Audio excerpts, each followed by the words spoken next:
استقبال تاريخي لمن صنعوا التاريخ.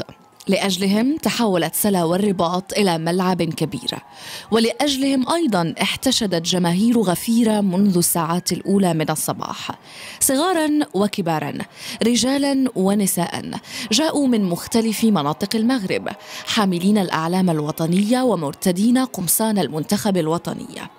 جاءوا للتعبير عن فخرهم بالإنجاز غير المسبوق لأسود الأطلس، أول فريق عربي وإفريقي يصل إلى المربع الذهبي في كأس العالم.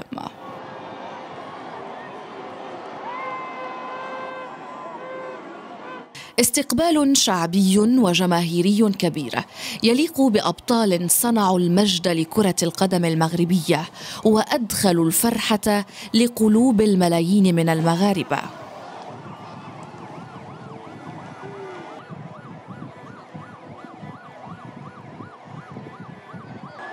وعبرت حافلة الأسود شارع الحسن الثاني وساحة 16 من نوفمبر وساحة شالة وساحة الملك حسين، ثم شارع محمد الخامس وساحة البريد وساحة محمد الخامس وساحة 11 من يناير وشارع مولاي الحسن وباب السفراء وصولا إلى القصر الملكي.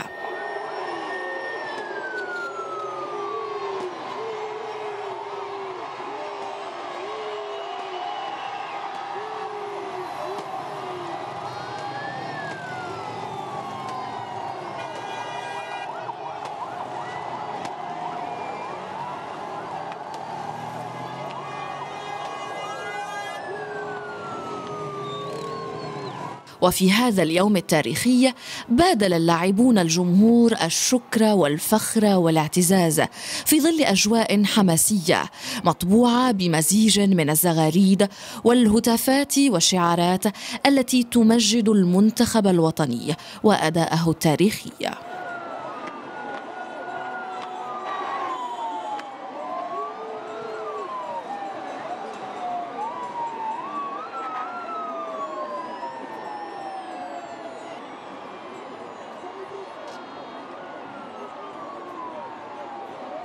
وكما سنتذكر الملحمة الكروية لأسود الأطلس في مونديال قطر، ستبقى احتفالات الجماهير بهذا الإنجاز خالدة في ذاكرة أي مغربي.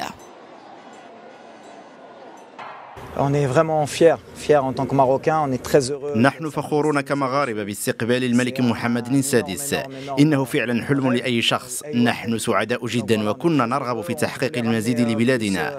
لقد قدمنا ما يمكن تقديمه وجرى استقبالنا بشكل مذهل من طرف الملك محمد السادس، ونحن نقدم له الشكر لما قدم للشعب وللمنتخب وللرياضة في المغرب.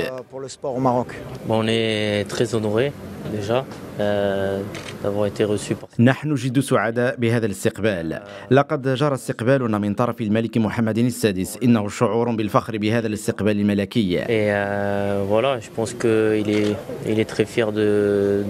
الملك محمد السادس كان فخورا بما قدمنا خلال مونديال قطر، وقمنا خلال منافسات كأس العالم بإبراز مجموعة من القيم الإنسانية، قيم المغرب المتعددة، وهذا أمر مكننا من تحقيق هذا المستوى الكروي.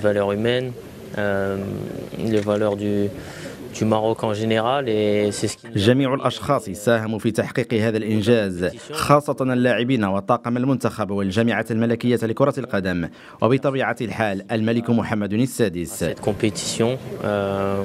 joueurs, staff, la fédération et bien évidemment Sa Majesté le Roi. الحمد لله هو إحساس كبير، وكما قلت الأخ ملي كتكون يعني مغربي كتحس بالحب ديال الوطن ديالك، وكيكون واحد الاستقبال لا من الناس لا من جلالة الملك الله ينصرو، فيكون واحد الإحساس جميل.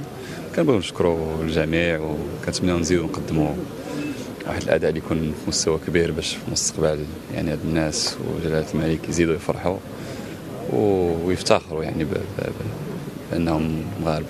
بسم الله الرحمن الرحيم. صراحه هذا الاستقبال هذا كنبغيو نشكروا سيدنا الله ينصروا لينا. هذا الحلم هذا راه بالنسبه لنا صعيب انه يتحقق، وفاش كيتحقق راه بشي اسباب كيكونوا، وبالنسبه لي انا راه بالاسباب اللي اللي دوزت في الاكاديمي. دزت عنده 5 سنين اللي دوزت تماك، وبه هو باش احترفت لاوروبا. وكما كانت الاكاديمي ما كنتش كنظن انني غنحترف، والحمد لله احترفت. وبالاكاديمي اللي صايب لنا سيدنا الله ينصرو. اول حاجه تنبغيو نشكروا بزاف سيدنا الله ينصرو، كان استقبال هائل وفرحنا بزاف ملي شفناه، لا انا لا اللاعبين لا فيدراسيون.